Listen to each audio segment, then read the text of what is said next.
तारीख 26 जून 1975 सुबह के 8 बजे। हमेशा की तरह जब न्यूज़ सुनने के लिए लोगों ने रेडियो सेट ऑन किया, तब न्यूज़ एंकर के जगह पर पीएम इंदिरा गांधी की आवाज़ सुनाई दी। पीएम इंदिरा गांधी ने राष्ट्र के नाम पहले हिंदी और इंग्लिश में संदेश सुनाया। राष्ट्र के नाम संदेश में इंदिरा गांधी ने कहा, भाइयों बहनों, राष्ट्रपति जी ने आपातकाल की घोषणा की है, लेकिन इससे आम लोगों को डरने की जरूरत नहीं है। Brothers, sisters, the president has declared state of emergency, but common people need not be afraid of this. पूरा देश ये सुनकर हैरान रह गया था। आज़ाद हिंदुस्तान में बहुत कुछ बदल गया था। हाँ दोस्तों, वही इमरजेंसी जिसे भारतीय लोकतांत्रिक इतिहास में काला दिवस कह के याद किया जाता है। हम बात करेंगे 1975 में इमरजेंसी लगने के क्या मुख्य कारण थे, उस वक्त देश की परिस्थितियां कैसी थी, साथ में इमरजेंसी को लेकर संविधान में क्या कहा गया है, इसके प्रभाव क्या होते हैं। इंदिरा गांधी साल 1971 का लोकसभा चुनाव रायबरेली सीट से लड़ती हैं। उस समय उनका प्रमुख नारा गरीबी हटाओ था। रायबरेली लोकसभा से वो एक बड़े अंतर से जीत दर्ज करती हैं। इसमें उन्होंने अपोजिशन के लीडर श्री राजनारायण को बड़े अंतर से हराया था। इसी साल इंडो पाक वार में भारत की बहुत बड़ी जीत हुई और जीत का सेहरा इंदिरा गांधी के सर पर बांधा गया, जिससे इंदिरा गांधी की लोकप्रियता बहुत बढ़ गई। इंदिरा की बढ़ती लोकप्रियता की वजह से साल 1972 तक तमिलनाडु छोड़कर भारत के सभी राज्यों में कांग्रेस की ही सरकार थी। अपनी बढ़ती लोकप्रियता के साथ इंदिरा गांधी ने 5 नवंबर सन 1971 को 24वां संविधान संशोधन किया। में कहा गया कि संसद संविधान के किसी भी भाग को चेंज कर सकती है। के साथ अप्रैल 1972 में 25वां संविधान संशोधन लाया गया। इसके साथ प्रॉपर्टी के फंडामेंटल राइट को कर्टेल किया गया और कहा गया, पब्लिक यूज के लिए अगर प्राइवेट प्रॉपर्टी को जब्त किया जाता है, कंपनसेशन का अमाउंट सरकार ही तय करेगी और उसमें कोर्ट का कोई दखलंदाजी नहीं होगा। इन संशोधनों को भी सुप्रीम कोर्ट में चैलेंज किया गया। केशवानंद भारती केस में कोर्ट ने अपना जजमेंट सुनाया। बाद कोर्ट का पावर वापस रिस्टोर हो चुका था। कहीं ना कहीं इंदिरा गांधी का जुडिशरी से तनाव बढ़ता जा रहा था। इसके अलावा गरीबी हटाओ के जिस नारे की वजह से इंदिरा गांधी प्रधानमंत्री बनी थी, कहीं न कहीं वो उसको सफल करते हुए नहीं दिख रही थी। इसमें महंगाई और गरीबी बढ़ती जा रही थी। कई राज्यों में सूखा पड़ गया था, उनमें से ही एक राज्य गुजरात था। इन हालातों में लोगों में सरकार के खिलाफ गुस्सा बढ़ता जा रहा था। ये गुस्सा फूटा 20 नवंबर 1973 को। एलडी इंजीनियरिंग कॉलेज अहमदाबाद के स्टूडेंट्स ने मेस में बढ़े हुए खाने के खिलाफ आंदोलन शुरू किया।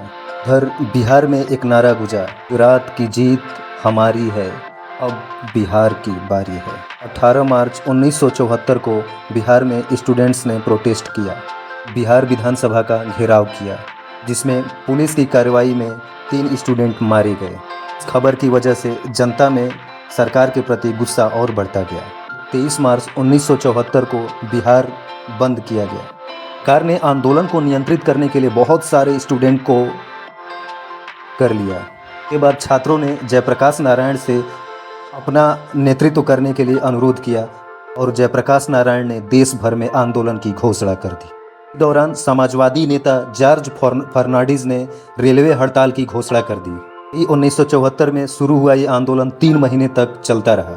इस आंदोलन में लगभग 1 लाख रेलवे के कर्मचारियों का सहयोग रहा। तरह बिहार और गुजरात से चला ये आंदोलन कुछ ही समय में देशव्यापी हो गया। उस समय देश का आंदोलन 2 लोगों के इर्द गिर्द घूम रही थी।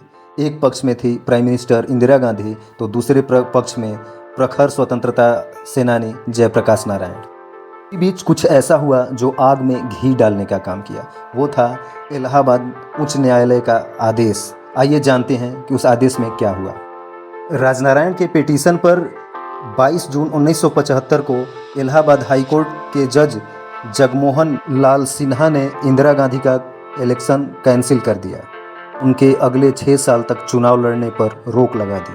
इलाहाबाद हाई कोर्ट के इस फैसले ने भारत की राजनीति में एक अलग ही मोड़ खड़ा कर दिया। ये मामला सुप्रीम कोर्ट गया।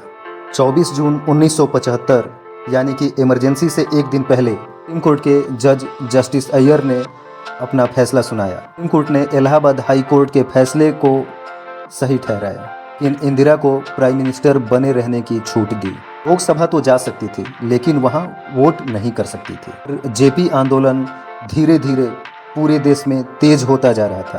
20 जून को जयप्रकाश नारायण ने दिल्ली के रामलीला मैदान से ऐलान कर दिया कि अगर इंदिरा अपना पद नहीं छोड़ेंगी तो ये आंदोलन और व्यापक होगा और गहरा होगा।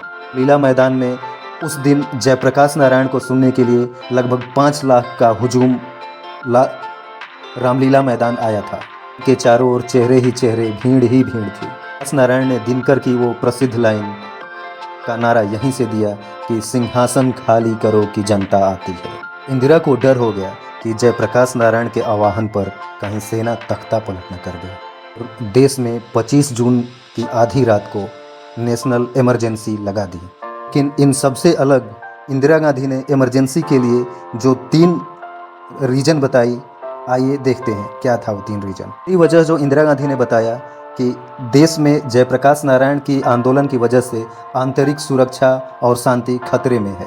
ये रीजन बताते हुए उन्होंने कहा देश में इसे आर्थिक विकास जरूरत है। तीसरी वजह जो कहा कि विदेशों से आने वाली शक्तियां भारत को अस्थिर करना चाहती हैं, भारत को कमज़ोर कर सकती हैं। तो मैं जयप्रकाश नारायण के बारे में बता दूं, वो वही जयप्रकाश नारायण थे जिनको देश के पहले प्रधानमंत्री Jawaharlal Nehru deputy prime minister बनाना चाहते थे। ये वही जयप्रकाश नारायण थे जो इंदिरा गांधी को मेरी प्यारी इंदु कह के सलाह दिया करते थे। ये वही जयप्रकाश नारायण थे जिन्होंने कभी कुर्सी के लिए राजनीति नहीं की थी। ये वही जयप्रकाश नारायण थे जो देश के सबसे बड़े नेता थे।